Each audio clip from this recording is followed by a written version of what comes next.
It's Bill Leff with you on WGN, along with David Misch. David has written a new book called Funny the Book, Everything You Always Wanted to Know About Comedy. And, David, before anything else, I'm looking at the quotes on the book of all the people who are endorsing the book and saying fine things about it. And among those people, and I'm not even going to mention Jason Alexander and Weird Al Yankovic, you got Carl Reiner to say nice things about you in your book. You know, it's incredible that even really big stars are open to bribery. I mean, for just like $50. Who would have thought? Reiner can be bought for $50? You know, he's hard up. There hasn't been an Ocean's movie for years now.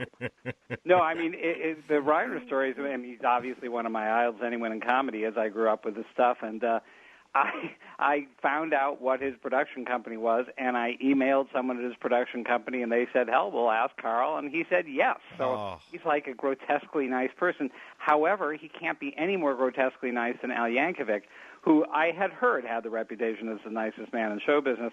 I was doing a course, teaching a course on musical satire at UCLA a couple years ago, and I got his email from a friend, and I emailed him and said, could you come and talk to my class? And he said, sure. And I said, it's a class of 12 people. Are you sure you want to come? And he said, sure. And he just showed up. How isn't that? Now, when you hear a story like that, don't you have new hope for humanity? I do. You do. Absolutely. You do. Well, your list of credits is pretty amazing, and we'll get into some of them in a brighter light later. Mork and Mindy, Saturday Night Live, Police Squad, and on and on and on. But how did you come up with this idea to write Funny the Book?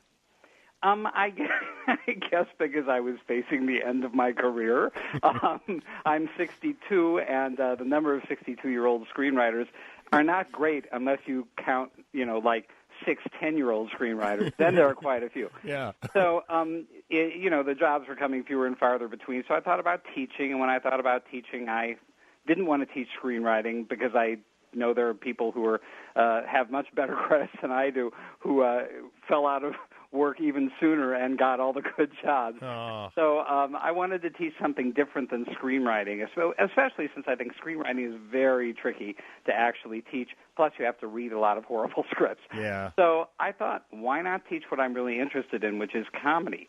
But I make this ironclad guarantee with my course that you will come out of it with no usable skills. Oh, good. There's absolutely nothing I'm teaching about screenwriting or acting or producing comedy. The idea is if you learn about what makes up comedy, that will make you a better whatever you want to be. There's been a debate for years, David, as to whether or not you can teach someone what funny is and how to be funny. Can you? Two different things. Yeah. I'm an expert on comedy only because the publishing company bought my book. If they hadn't, I wouldn't be. But I can say that I think most of us are skeptical about whether you can teach someone to be funny. You can teach a funny person how to be funnier. Mm-hmm. And as far as teaching what comedy is, that I'm confident you can teach because you can break it down. And, the old saying is that if you teach comedy, if you explain a joke, it kills the joke. Well, that's true, but the simple way around that is to tell the joke before explaining it. Oh, true. And then when you explain it, you can begin to put the wheels together, how it works mechanically, and you can discover some things if you're interested. If you're not, move on. Someone years ago, David, told me that the difference between comedy and tragedy is if I'm walking down the street and it's an icy road and I slip and fall, that's tragedy. But if an elderly woman does it, it's comedy. Is that true? Can that possibly be right? Well, it's a version of Mel Brooks's thing, which is tragedy. Comedy is when you get run over by a truck. Tragedy is when I have a hangnail. And it's a little different in that what Brooks is talking about ultimately is actually a version of what Charlie Chaplin once said, which is life is a comedy in long shot and a tragedy in close-up. Oh. So the closer you get to something, the more you actually identify with the person, the less comedic it is, because part of our the way we find things funny is to just sort of is to not think about the actual real world repercussions of someone falling down and bashing their head. Do you think, David, that the things that make us laugh today, the things that make us laugh right now, are they just thinly veiled versions of things that made people laugh hundreds, if not thousands, of years ago? Oh, absolutely. But thinly veiled, but also altered in the sense that it takes more. I mean, there were fart jokes in 1800 B.C. Mm-hmm. The fart jokes now have to be bigger and bolder and stupider. Just a person farting is no longer going to get a laugh. What about our attention spans? I think you'll agree with me, I hope you'll agree with me, that almost everybody's attention span is a lot shorter now. So do we have to get them faster now to make people laugh, or will that not change? Well, I think there's no question that attention spans have changed, and also there's a great divide between older and younger generations. There has been in every generation. But yeah, I think you have to be a little more intense nowadays and a little faster paced. I've taught comedy to a little bit, and kids are able to make the adjustment if they're threatened with low grades. If they don't, they're able to get into the rhythms of earlier eras. But at first blush, no, you really can't dawdle with comedy nowadays. I always thought, David, and, I did stand-up comedy for 10 years, and I studied a bit in school. I always thought that to really be at your best, you needed to understand the history of it. And this is certainly where a book like yours, Funny the Book, would come in handy. Don't you think it's advantageous to anybody who wants to do this for a living to know what was making people laugh 10 years ago, 50 years ago, 100 years ago? That's a really interesting question because I don't think there's an obvious answer. My answer is yes. Yeah. I completely agree with you. I can see many comics saying, hey, I'm doing just great and I know nothing. They've heard Lenny Bruce, they've heard Woody Allen. I mean, they've heard the names and maybe heard a few of their routines, but they certainly haven't studied it. I think Charlie Chaplin may not have studied comedy and he did okay. So I think it's possible to do it. I don't see how it can hurt, and I can only see how it would help. You talk in the book, towards the beginning of the book, you talk about the history of the trickster, and that's always an interesting parallel to me. Let's discuss it a little bit, the history of the trickster. What does that mean?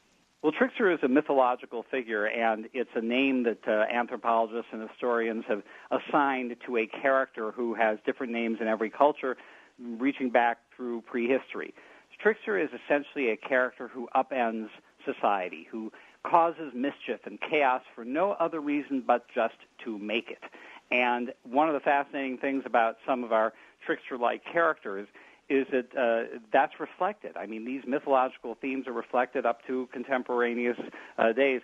The Marx Brothers are no longer contemporary, but still, in their early movies, they would often do things directly against their own interest just to make mischief. Mm-hmm. They just like to make trouble, and that's what Trickster does. And Trickster does it in all sorts of ways, with doing physical things and doing verbal things. They play with words, and the very idea of punning and playing around with words is a trickster idea, and therefore informs pretty much 90% of stand-up comedy, because playing with words is one of the key elements of it, as you know. Doesn't it surprise you, though, as you just pointed out, it's pretty much universal. It's cultures all across the globe and all across time, and they've always found that element to be a major part, a major component of comedy. How did that happen? How could that be so universal? Yeah, it's one of the things that kind of blew my mind when I was doing the research for this book, that it does seem to transcend everything. And the famous psychologist Carl Jung talked about these archetypes that go through all human history, and this is one of them. The trickster is one. How did it come about? Obviously, no one can really say. There are a lot of speculations, and one of them is that humor, one of the basic things going back through all history is religion and rituals and things like that. And the question is whether there is some role for humor in rituals. And the trickster character seems to play a role in these rituals, again, going back thousands of years. Why would humor be a part of, some sort of ceremonial or ritual? And the answer seems to be that they recognize, not, in an obvious, like, oh, I've got a brilliant idea, let's bring in a trickster, but they recognize that somehow bringing humor into these rituals helped keep people aware of what was going on. Trickster is always surprising people, and that kind of having to pay attention to that, and the way laughter sort of keys all our senses, they must have felt was a part of keeping people involved in the ceremony. It makes sense, doesn't it? It really does when you think about it. All right, stay where you are, everybody. David Misch is my guest. He has a book called Funny the Book, Everything You Always Wanted to Know About Comedy, available wherever books are sold. And it comes out it's coming out soon, right? It's not out yet, but very soon? It's actually out this very moment. As we speak. They rushed it. Everybody go and get the book and come back, and we'll finish our discussion. It's WGN. David Misch is my guest. He has a book that is available right now. Right, what are you doing just sitting listening to us? Go and get this book, Funny the Book, Everything You Always Wanted to Know About Comedy. In a little bit, we'll get into some of what David has done in the past in terms of writing. I've seen your name in credits, David, for years and years and years. I can't believe you're talking to me. If I were you, there's no way I would waste my time. You know, I frankly debated it myself, but you know, I wasn't that busy. Thank you. I'm glad you came around. We were just talking about the role of the trickster, and in particularly in religion. Now, it's been kind of in vogue for I don't know how long, but for a while now, for us to be able to make fun of our religious beliefs. It wasn't always that way, though, right? There'd have to be a time where if you questioned religion or made fun of it, that would be your last day. They would stone you, I would imagine, right? Yeah, I think Trickster always was walking a fine line, and all societies walk a fine line. There's pretty much no society or religion that doesn't allow some sort of lighthearted look at its own practices. But exactly how lighthearted is the difference, as you say, between a rock collection and being buried alive. So Trickster always plays Trickster actually defines, and that's one of the fascinating things about this character. He defines the boundaries between what can be done and what can't be done, between the human and the divine, between the spiritual and the incredibly earthy and obscene. I always thought, David, that one sure way to make people laugh is if you could do, like in school, if you could do an impression of your teacher, you were in good shape. Or in everyday life, if you could make fun of the president, if you could do an impression of a movie star or a TV star. Like hundreds or thousands of years ago, were they going, hey, how about when the Pharaoh says this? Were they doing stuff like that? Absolutely, and that's actually one of the early progenitors of the stand-up comic was the court jester. In fact, as near as I can tell, that may be the first stand-up comic, and the first court jester, at least according to many historians, was a slave who was brought to the Pharaoh's court, and because he was uneducated and didn't know what to do in the court, he did silly things which made people laugh, and he gradually, because he made people laugh, he grew in stature to the point where he was allowed to say things making fun of everything, of various members of society, even the Pharaoh, even the gods. And did he get the first development deal? I think his development deal was not getting stoned to death. It would have to be. You mentioned the Marx Brothers. I've got such an incredible place in my heart for the Marx Brothers. I always think that if you look at a movie like Airplane owes a lot to the Marx Brothers, and so much in society does. What was it? Was it just not only their timing, but was the time right for something like the Marx Brothers to happen, do you think? It's interesting because in some ways the Marx Brothers were of their time. They came out of vaudeville, and they were hardly the only comics in vaudeville to be silly and to do things just to cause chaos. But they somehow were able to keep that spirit into the movies that we know them by, and that made them unique. Also, they were just so damn funny. I mean, Groucho is generally considered the funniest comedian who's ever walked the earth.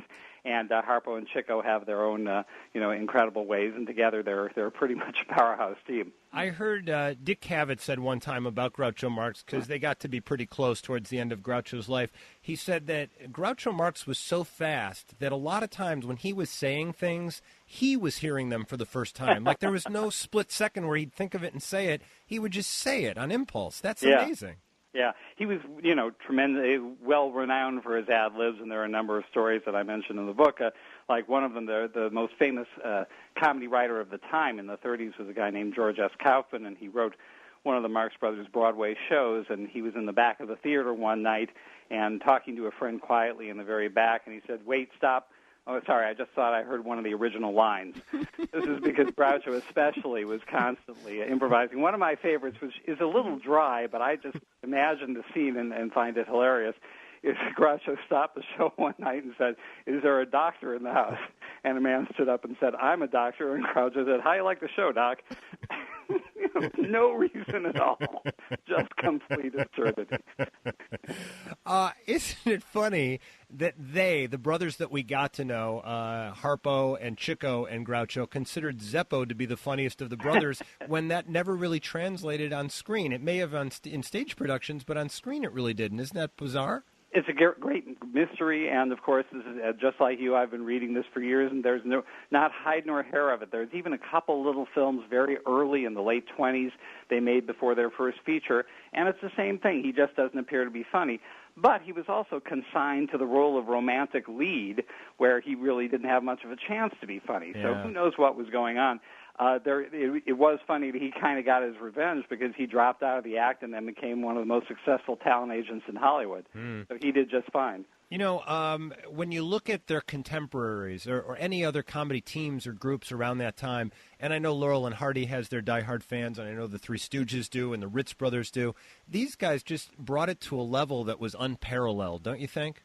Yeah, I don't know that it's transcended. It's the reason I got into comedy. It was in the early 70s, and I was in Cambridge, Massachusetts, and went to a theater. The Marx Brothers were just having a revival, the first one since their careers had essentially ended in the mid-40s. And it was a double feature of Duck Soup and Night at the Opera. And it was like seeing the Beatles for the first time on screen. The audience was laughing so hard you missed half the dialogue. It was just a theater of people clutching their stomachs and screaming. And I said, my God, I got to be a part of this. Why do you think, David, and I just threw out four of the more prominent comedy teams and comedy groups of days gone by. Why do you think that isn't as important now? I mean, I know you have shows like Saturday Night Live where it's an ensemble cast, but you rarely see a group of 2 or 3 or 4 guys getting together as a group and doing something. I know there's improv groups and stuff, but they don't have the same kind of magnitude or popularity that those older groups had. Yeah, I've got no idea. I just can't put that together. It's something, again, that's been remarked upon. Leonard Maltin, the famous critic, wrote a book about movie comedy teams, and he said he has no idea why it isn't anymore. And every few years they try and do something, and it just doesn't seem to work. Maybe it's because, like the Marx Brothers and the Stooges, they were all related, and that tightness that comes from growing up together may help in being a believable team. By the way, a quick note: I saw the recent Three Stooges movie, and I thought it was pretty good, actually. I thought they did a pretty faithful job of redoing it, and in fact, I saw it with some other comedy writers, and afterwards we said, we laughed during that movie, and we always watched the Stooges but never actually laughed at them. So we would just sort of sit there amazed that, people could be so violent. David, as a kid, I was one of the only guys in my peer group that didn't like the Three Stooges, and in my head I would always say to myself, and I understand the importance of suspending belief when you're watching anything. I always get that, but I'd always go, my dad and his friends don't act that way. And they didn't act like the Marx Brothers either, but for some reason the fact that they were always hitting each other and poking each other in the eye, that always disturbed me for some reason. Well, there's a great divide in humanity about people who like and don't like the Men Stooges. like them and women don't, usually. That's the thing, but you're a man and you don't, and there are women I know who like them. Yeah. I think I can elucidate the reasons why people like them better than I can why they don't. I mean, the don't is obvious, violence and everything, but the like is also violence. I mean, I think especially kids like to see adults acting like children. That's one of the basic trickster tropes is young people acting like old people, bums becoming rich, and when they're acting this way, it's such a release for us to be able to see people doing what we secretly would like to do at times. We'd like to be bopping people in the head, especially when it doesn't actually cause them pain. Good point. All right. Some news coming up, and then right after the news, more with David Misch. His book is called Funny, the Book, Everything You Always Wanted to Know About Comedy. It's a good one. Carl Reiner even says so. There's your proof right there, so stay here. It's WGN. My guest is David Misch. He has written the book, Funny the Book, Everything You Always Wanted to Know About Comedy. David, you might as well say it. It's the definitive book on what is and isn't funny, isn't it? It's the definitive. Without question, Yep. It's the greatest book on comedy I have ever written. Good. That says it right there. It really does. I was thinking of using that as a quote. But. You say in the book, you talk about Richard Pryor and his impact on comedy. Let's discuss that a little bit, because I'm so in your corner there. Talk about Richard Pryor. Well, first let me say, as a stand-up, I know how aware you are of, and someone who's studied it, aware you are of all the stand-ups in history. Bob Hope is a towering figure. Throughout this book, I decided not to do people who were just the greatest, but the people who I thought changed comedy in some way. So I left out a lot of great comedians, and the three I concentrate on are Richard Pryor, Steve Martin, and Woody Allen. Mm-hmm. And all of them, I think, did more than just tell jokes. They told jokes in a way that no one had ever done. Now, Richard Pryor built on the work of other people, the most obvious being Lenny Bruce. Lenny Bruce, it really divides comedy before Lenny and after Lenny, and Richard was after Lenny. And Pryor started as a very conventional, middle-of-the-road comic, but he got disgusted with the conventionality of his act. And one day he just said, screw it, I'm going to go for it. I'm going to act like I really am. And then he began telling it like it was. He told it really from his own point of view. He looked at his own worst faults. There's a great quote in the book. The comedian D.L. Hughley said, most people try to hide what they're afraid of. Richard always showed what he was afraid of. And he was afraid of his own misogyny, the bad way he treated women. He was afraid of his own temper. Most of all, he was afraid, like so much of us are, but so many of us don't like talking about, of death. And in my opinion, maybe the funniest and greatest, not even funniest, but greatest comedy bit in history is a 2 or 3 minute bit he did where he becomes his own heart in his own heart attack. Mm-hmm. And this thing is so incredibly funny and so incredibly scary and so incredibly electrifying as you see a man reenacting what was almost his own death, that it transcended, I think, almost anything that had come before and probably since. Do you find it interesting, David, that if you look at the top counterculture comedians, you just mentioned Lenny Bruce, we're talking about Richard Pryor, I'm going to throw George Carlin in there. Sure. All of those guys started out in a very conventional, button-down way, and then at some point realized they needed to go in a different direction. Yeah, they were people of their time. It was the 60s, and about the time they switched is about the time the society switched. So they were following what was happening at the time, where everyone was sort of throwing off the conventional shackles, but they had to have it in them. I still remember George Carlin with short hair and doing a very conventional stand-up bit on TV in the early 60s, and then, he did the hippy-dippy weatherman, which was, as far as I remember, his first countercultural bit. And it was very middle of the road as a countercultural bit. It was really just a silly man doing the weather. But it was the first toe in the water of trying something that appealed to a completely different generation, which, by the way, had turned off stand-up comedy. In the 60s, stand-up was completely out among anyone under 30. It was associated with, drunks in bars, and no one hip would be caught dead doing comedy. What is it about the guys, the superstars of stand-up, all the guys we've just mentioned, and you can throw in Bill Cosby's name. I'm not going to shock you with any names. The all-stars are the all-stars. But what do they have that puts them so far and above all the other guys? Well, in a way it seems like how can anyone answer that? And I think I can.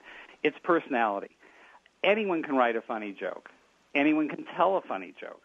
But when you infuse the jokes with you, when there's a person who ties everything together, then you begin to transcend your material, and then people are laughing before you speak. Yeah. A lot of people say it's not actually true, but it's a fine historical belief that the biggest laugh ever on radio comedy was Jack Benny's routine, Your Money or Your Life. Mm-hmm. Now, he played a stingy man, a cheapskate, and he's walking late at night, and a robber comes up to him and says, your money or your life, with a gun. Mm-hmm. And Benny says nothing, and the audience chuckles. And the guy says, your money or your life. And Benny says nothing, and the audience laughs a little more. And then finally Benny says, I'm thinking it over. Now, that isn't so funny if you don't know who Benny is, but when you know that money is the most important thing to this man, mm-hmm. you're beginning to laugh long before it happens, and then you explode when it does happen. And that ability to meld personality with material is what all the great comics have. And throw in certainly timing as well, wouldn't you? Oh, absolutely. You need all the basic skills. Yeah. Boy, that's so true. A guy back when I was doing stand-up, a guy I worked with once talked about his analogy of when you're doing stand-up comedy, it's akin to the old gunslingers of the Old West, where you're going into a town where you don't know them and they don't know you, and you're going, what have you got? Show me what you got, and I'll show you what I've got. My gun is faster. Do you kind of see that analogy as being true? Oh, absolutely, and it's been remarked many times about all the metaphors and descriptions of comedians as being essentially battling the audience. You know, I killed them, I crushed them. Yeah. They didn't stand the chance, because you really feel it's almost an aggressor situation, and it has to be. If you show weakness, they'll be on your throat in a second. So, yeah, I think that kind of aggressive attitude is critical for comedy, even for comedians who don't show overt aggression. You were a part of what I consider to be possibly the best handing of the torch in the history of comedy, and I'll elaborate. You worked on Mork and Mindy. You were a writer on Mork and Mindy with Robin Williams. And I don't know if you were there, David, when Jonathan Winters was on towards the end, but I always thought that was the best representation of old guard handing off to new guard. Yeah, I'd actually left right before then, but Jonathan was and is Robin's idol, and there was a handing of the torch, of course, to some degree, but in another sense, I mean, they were friends from the beginning. I mean, Robin, took everything from him, and Jonathan was happy to have it taken. He was happy to have it in the hands of a man who was so clearly his acolyte and so clearly talented. You know, there are some differences between them, but there are more similarities than differences. Comment on this, if you will. And I know this is a bizarre direction in, but I'm curious. Jonathan Winters, as brilliant as a man as he is, he'll be the first to tell you he's questioned his own sanity on more than one occasion, as has Red Skelton, as has Robin Williams, as has almost everybody who's done this as well as they've done this. Why is that, do you think? Again, I think it's probably malpractice for me to give an answer, and yet I'm going to. Okay, that's fine. I think it's because the key thing these guys have is they let loose. There's a new book out now called Imagine, How Creativity Works by a really great young writer named Jonah Lehrer, and he says that everyone can be creative. The problem is we always hold things in. We're frightened of letting loose. We're frightened of just letting our mind roam free. We're frightened of what we're going to see. That was not the problem for Robin Williams and Jonathan Winters. They would just get up there and let fly. They had no, superego. They didn't prevent anything from being said or done. And in doing that, they were able to tap into this sort of elemental, I would say, trickster thing that's within all of us. But they were able to channel it, to let it out. And, of course, they were, all the other things. They had to have the skills. But being able to tap into that is the most important thing. But tapping into that is dangerous. Yeah. There's a reason we have a superego. There's a reason we don't say and do everything we want to do. Yeah. And so they were walking a tightrope. What do you do when you're on stage? I will use Mork and Mindy as an example again. When Robin Williams was just riding a surf wave, what do you do when you're Pam Dauber or Conrad Janis or one of the other co-stars? All you can do is kind of sit back and let it happen, right? You can't compete with that. Yeah, I think one reason Pam became America's sweetheart is because she was what she seemed to be. She was just madly in awe of Robin, and she, I think, probably never gave a fake laugh in that series, even when she did a scene a number of times. Every time Robin did something, she found it hilarious, as did we all. So it was important there for her also to let loose and not overact, just to be herself in a scene, being amazed and amused at one of the funniest people on earth. The more trained actors like Conrad Janis and stuff, what they did was a sort of a slow burn thing. They used their acting skills to remain straight, but to let Robin have his space. That's what else could you possibly do, right? When a freight train is coming through, you just let him through. All right, More with David Misch. He is the author of Funny, the book, Everything You Always Wanted to Know About Comedy, available wherever better books and some not-so-good books are sold, but this one is a good one, so buy it, would you? We will continue this discussion in just a moment. It's WGN. David Misch is my guest. David is the author of Everything You Always Wanted to Know About Comedy. It's Funny, the book, a very, very nice chronicle of what is and has been funny since the beginning of time, and maybe before the beginning of time. When was funny invented, David? Do we know? Oh, yeah, I don't have it on the tip of my tongue, but, yeah, it was written down, and even before there was writing, somehow they were able to write it down. Yeah. I'm trying to remember, is there any reference to anything funny in the Bible, Old or New Testament? I don't remember there being too much really knock-down, drag-out funny stuff. Do you? Perhaps not knock-down, drag-out, and also a lot of things that may not seem amusing to us. But, yeah, there are. I've looked it up on theological websites, and there are definitely things of humor in the Bible. However, one very interesting question is Jesus, who, as far as we know, was never reported as laughing. And that's been used by people, as so many things in the Bible, in different ways. Some people say that means laughter is wrong. Some people say that laughter is sort of heretical and anti-religious. There's a whole section in the book about that. But I don't think, generally speaking, religion has a problem with humor. And in fact, not surprisingly, Jews have very little problem with humor. Yeah. And some of the great rabbis were known to open all their sessions with jokes. And again, in the belief that it opens the mind, that humor allows the mind to take things in more easily. On the show here about, a month or so ago, I was telling the story about how there was a magazine, and I don't remember what magazine it was, but sometime in the late 60s or early 70s, they ran a picture of Jesus laughing, and people were so divided on it. Some people went, well, of course, why wouldn't he? He had a sense of humor, and other people said this is sacrilegious. There's no representation of him ever laughing. Why would they publish such an awful shot of him? Where do you stand on that? I think if Jesus didn't stand for joy, I can't imagine love and joy. I mean, those are the highest attributes in humanity. I can't imagine he would be anything but happy to be represented as laughing. And just because it isn't mentioned, it's not like the Bible gives every second of his waking life. Right. So it's quite possible he shared a few good yucks with his followers. I would have just thought that water into wine thing at the wedding would make him laugh at some point, don't you? Well, yeah, but I think it would also get him a lot of new gigs. One of your other writing credits, a show called Police Squad, which was a cult favorite. They made some movies based on it later on.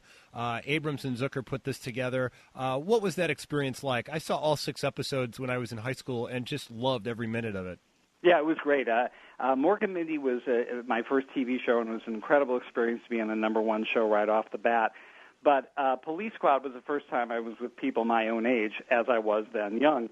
And Abrams Zucker had just had a huge hit with Airplane, and they really were students of comedy. And we really bonded. They did not consider it weird or off-putting to have serious discussions about why this word works or why this action works and how it could be adjusted to be made better. You know, there's a story that I've only heard secondhand, but you were working on the show at the time, so you tell me what you know. At the beginning of every episode of Police Squad, they would have a major celebrity, and that celebrity would die within the first few seconds. That was always in the first segment. Well, apparently one of the celebrities that was there that they had filmed was John Belushi, and then John died in real life. What went on behind the scenes there? What was the story there, David? Yeah, I actually do know that. So Abrams Zucker believed that all comedy had to be written in groups of 3, and the reason for that is that they did it. So they arbitrarily assigned all the writers in the show into groups of 3, and I led one that had as one of its team members a guy named Tino Insana, sure, who was one of Belushi's best friends. Well, of course, from he was Second Chicago. City. Yeah, from Second City. Yeah. So Tino's a great guy, a big hulking guy with a Fear, the punk rock band of the time T-shirt, who hung out with punk rockers and things like that. But also he was friends with Belushi. So this is like 2 weeks, I think, maybe 3 weeks before he died. He hung out during our entire last week of production, frankly, in my office. So he was not looking good, I got to tell you. But he played drums at our wrap party. Anyway, I was not in the room when this happened, but Abrams Zucker later told us that they were discussing, Belushi said, I'd love to do one of those opening bits, and they said, well, do you have an idea? And he said, I'd like to die of an OD. No. And they said, this is network television. Yeah. I don't think we're going to do that. So they drowned him, and the footage must exist somewhere, but everyone, I think, felt it would be of bad taste to actually put it in. Yeah. And just to put everything into perspective, this was John Belushi at his pinnacle. He was at his most popular right then and there. And not usually in those circumstances would a guy want to do a little guest set on a network TV show. He was looking movies, and that was it, right? Oh, yeah. Yeah, he was a cool guy, and I think he thought the show was funny and thought it'd be, it wasn't going to be a huge time thing for him, but he was happy to do it, and he did it. One of the weirdest, there were so many really funny offbeat things about Police Squad, but one of them, and I can't remember now if it was in every episode or just once in a while. There were only 6, so I couldn't be off by much. But there was a guy that worked there at Police Squad that was just unbelievably huge, really tall. And usually, when you would write something like that, there'd be a reason for it, but there wasn't any reason for it. Well, the only reason was that Abrams Zucker, bless their heart, loved sight gags. And it was wonderful. I mean, one reason when we were canceled, someone said the problem was it was TV you had to watch. You couldn't just listen to it. If you listened to it, you thought it was a straight show, like a cop show. But, of course, everything that was going on gave the lie to that. So they hired this incredibly tall guy. His voice wasn't great, so they dubbed his voice. But he would just walk into a scene, and there would be some great gag. And once it was like, you've got something on your nose. And, of course, you see this giant arm reach up above screen, and you have no idea, but you can only imagine what he's wiping off. I always thought that the beauty of those three and everybody who worked for them and around them was you would take actors whose, for the most part, their career, and I mean, you could start with Leslie Nielsen, and you could go to George Kennedy and Robert Stack, and on and on and on. Guys who were, for the most part, very serious guys, and that's what made it even funnier, wasn't it? Oh, yeah. Well, Leslie Nielsen had never, as far as I know, done a real comedy, certainly not a broad comedy in his career. He'd been a handsome, romantic leading man. Now he was getting older. He was going into supporting roles in the regular movie, and they cast him in Airplane, and the idea of Airplane was it would be exactly like a straight movie, only really stupid. And they told him, play it straight, never a wink, never any hint that it's a comedy, and he got that so perfectly that it gave him a whole new career. Although, I have to say, David, and I don't know if you're the same way, but whenever I see him now in any of his roles prior to the stuff that he did, it's hard not to laugh. Even though he's doing a fine job and acting really well, when I see him as the captain of the Poseidon Adventure, it makes me laugh. Yeah, it's true, because you keep expecting there to be a punchline to it. And there isn't. It's awful. Right. All right, here's what we're going to do. Paul has got some news, and then right after the news, we will continue our discussion with David Misch. David's book is called Funny, the Book, Everything You Always Wanted to Know About Comedy. You can get it online. You can get it in bookstores, but get it. It's really, really good. Stay here. It's WGN. My guest is David Misch. David is the author of Funny, the Book, Everything You Always Wanted to Know About Comedy. A really nice... Boy, what would be the best? Chronicle doesn't even begin to sell it, David. I can't imagine the research you did on the history of funny and the future of funny. It's a really great book. You talk in one of your chapters, you talk about some movies that I hope are not forgotten, just some classics, movies like Harvey, movies like 1,000 Clowns. Talk about the importance of those in the hierarchy of comedy. Well, actually, those are in the chapter on theater, and the problem with talking about theater in this book is that obviously if you haven't seen the play, and few people have who are alive today, you're not going to relate to it very well. So I tried to choose some plays that were made into movies that were relatively faithful. So Harvey was... the way I looked at it was that Harvey, which is about, and by the way, I think it was just last year that it was announced that Jim Carrey was going to star in a remake of Harvey, and then it was going to be Tom Hanks, and now I understand it isn't happening. They've been talking about that for years. Years and years. Yeah, it's so strange. It's straightforward, too, because it doesn't seem like with the right actor it would be that hard to make. But anyway, the idea is this guy, very affable guy, has a delusion. He believes his best friend is a 6-foot invisible rabbit. And the whole movie is about how the people around him are, so flustered by this. But the fascinating thing about the movie is that he gradually, we, the audience, and some of the people in the theater, in the play, in the movie, begin to realize that ultimately it isn't whether this thing exists or not that's important. It's the belief. It's believing in something, and believing in something good. Harvey is good. Harvey is someone who helps this relatively lonely man through his life. And that belief is ultimately touching and sweet. And at the beginning it's silly, and you sort of dismiss the person for it, and at the end you end up relating to it. When you look at, you talk of them as stage plays.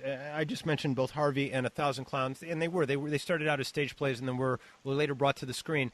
What adjustments really need to be made? Because they start out as intimate, you're in a room and you're watching actors on a stage, and then all of a sudden a movie is a very different vehicle. So what needs to be done to retain the funny and possibly even make it funnier? Well, this is a problem that is contemporary as well. Anytime a theater piece is adapted for movies, the main thing everyone talks about is, quote, opening it up.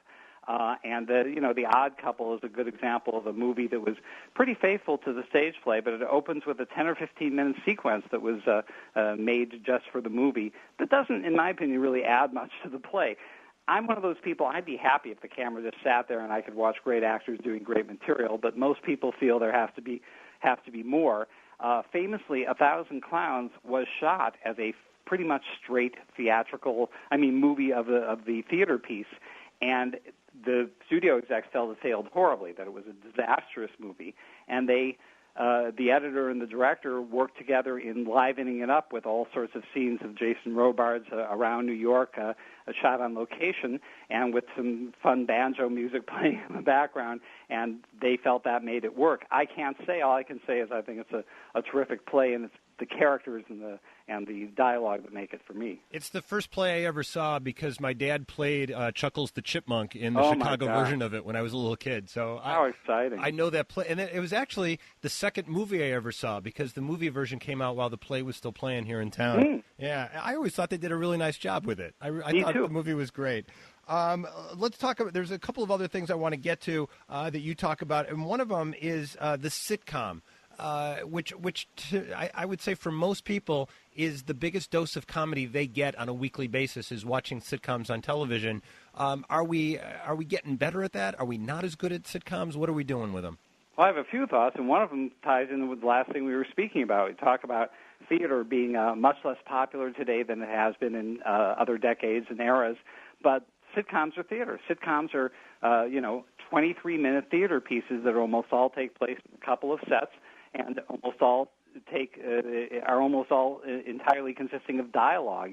Physical comedy exists sometimes, but basically it's the kind of physical comedy you would see on a stage. So it really does still exist, and I think people relate to it because of its intimacy and because it's very dialogue-based. Movies now are a little less so, and so people can be really, really witty. And people coming into your home every week is such an intimate, comforting thing. I always thought, if you look at in the last 20 years, I guess you could argue that Seinfeld and The Cosby Show are probably the two, and Friends, I guess, would be the three that most people seem to resonate with. I always thought it was so curious with Seinfeld that when you look at the four major characters, and I'm not the first person to say this, in real life, you probably wouldn't want to pal around with those people. They were very self-absorbed and not the kind of people you'd want as friends, and yet, as long as they were on television, we wanted to hang out with them every week. Yeah, it's a fascinating thing, and I know that Larry David, the creator of the show, and Jerry Seinfeld talked about that. As near as I can tell, when they started, they didn't have that in mind. They didn't have anything in mind. They just wanted to replicate their lives, and I think as it went along, they realized that some of the ways they acted were not great. They were sort of obnoxious, but they didn't care. They said, we simply don't care. And what's so incredibly courageous and wonderful about that is that the great thing, I've been a screenwriter for many years, and the one thing they always throw in your face is likability. Those characters aren't likable enough. You got to make them really friendly and fun and lovable. And Larry David said, no, these characters will never be lovable. There will never be a hug. There will never be false sentiment. We're just going to deal with life as it's actually lived. And that was such a tremendous innovation. I think that, along with the hilarious writing and acting, it really sparked people. I'd love your take on this, David. My wife and I have had a debate about the Honeymooners for years and years. I watched every episode and cherished every moment, and my wife said, if you'll notice, in every single episode, Ralph and Alice fight and fight and fight, and then they're in love for the last 40 seconds of every episode. I never really thought about it, but that's kind of true, isn't it? It's totally true. Absolutely, and it shows what that kind of ending will do. You go out with what the last thing you remember is, and the last thing you remember is "Baby, You're the Greatest." Yeah. But of course, you also remember "To the Moon, Alice." But as long as it ends on a happy note, it's a wonderful thing. And this shows how the likability, lovability thing can work in a positive way. Jackie Gleason's character was in many ways not someone we would like in real life either. Yeah. But the fact that his wife loved him gave us leave to love him too. How about that? What sitcom do you think is the most timeless, classic, can't-miss sitcom? What sitcom do you know that if you turn on the TV and it's on, it's going to make you laugh? Well, I prefer to answer for myself. You can't say what other people's sense of humor is. But the ones you've mentioned, are great. I got to say right now, and this is I know a minority opinion, but I'm such a fan of Community. I think this show has blazed an amazing new trail. Nothing, as far as I can tell, nothing like this has ever been done for a weekly sitcom. It's really barely a sitcom at all. It's mini movies every week. But it's a very particular taste. A lot of people don't get it, don't like it, don't care. Fine, I'm just saying for me. But, this is really a tremendous age for comedy. There was a great death of the sitcom a few years ago. It's bounced back fantastically. I just read that there are more comedies being ordered for next season than ever, or than in the last 10 years or so. And the level of writing is spectacular. The Office, I think, has suffered since Steve Carell left. Sure. But he was there. Oh, my God, what a brilliant show. And his acting, you compare his acting with the 50s and 60s and 70s sitcoms where people tell a joke and then set their face while the audience laughs. And the subtlety of what he did, of being a tremendously obnoxious character who we nonetheless empathized and sympathized with, just amazing. Well, I always thought that Steve played Michael Scott as a guy you certainly knew and worked with. There was no foreign territory. You couldn't help but watch the show and go, I have worked with that guy. I know that guy exactly. And I always thought that the key element to The Office when he was on it, and they've drifted away a little bit, was how uncomfortable the best moments of the show were. Mm-hmm. Oh, absolutely. That comes from the British version, which it's interesting. My daughter, having grown up with me, is a bit of a connoisseur of comedy, and I showed her the British thing, and she couldn't take it. She had to leave the room. She said, I can't watch him be humiliated that way. It's too horrible. And I think very wisely the American version toned that down, so it wasn't about his humiliation, but they kept those moments of discomfort, which we all recognize, and make us squirm, but I think pleasurably so in the American version, because you just want to see how he is going to get out of this somehow, and the miserable, inept ways he gets out of it are as pleasing as the horrible situation he's in. Oh, yeah. All right, more with David Misch, the author of Funny the Book, Everything You Always Wanted to Know About Comedy, a book you need to read. It's really, really good. Stay where you are. It's WGN. It's Bill Leff with you on WGN, along with my guest, David Misch. David is a screenwriter who has written a book, Funny the Book, Everything You Always Wanted to Know About Comedy. You can get it online. You can get it in a bookstore. Can people go to your house and get it, David? You probably have a couple of them at the house. Just call ahead of time. I'll leave it on the front stoop. And leave a form of identification with your check, please. What other author did Faulkner do that when he would write a book? I don't think so. No, I think I'm a full-service guy. I'm just willing, frankly, to abase myself for any sale. You're right in the book about Steve Martin, and Steve Martin is an interesting character. He's one of those guys, and I will put Johnny Carson in there and other people who really is the stage version of Steve Martin or Johnny Carson is so different from the real-life version. Quiet, shy guys who all of a sudden have a giant spotlight on them. Address that a little bit if you could. It's a great chasm in comedy between the large numbers of people whose stage persona is pretty much what they are, and then people like Carson and Martin who are completely different. Now, you presume that there are elements of that. Steve Martin presumably is amusing in real life, but he's certainly not wild and crazy. It was a very practiced persona. And then there are people like Woody Allen whose stage persona is what we think he is like in real life, but he isn't. Yeah. Woody Allen was a tremendous ladies' man. He said he never had trouble getting girls from his earliest age, probably because he was smart and funny. He was also an athlete in school. So I think he was on the wrestling team, bantamweight presumably, but still. So he came from a position of confidence, and yet he used that to craft a persona which was the classic Jewish schlub, someone who was unlucky in love, unlike him, and constantly got into terrible situations, which he didn't.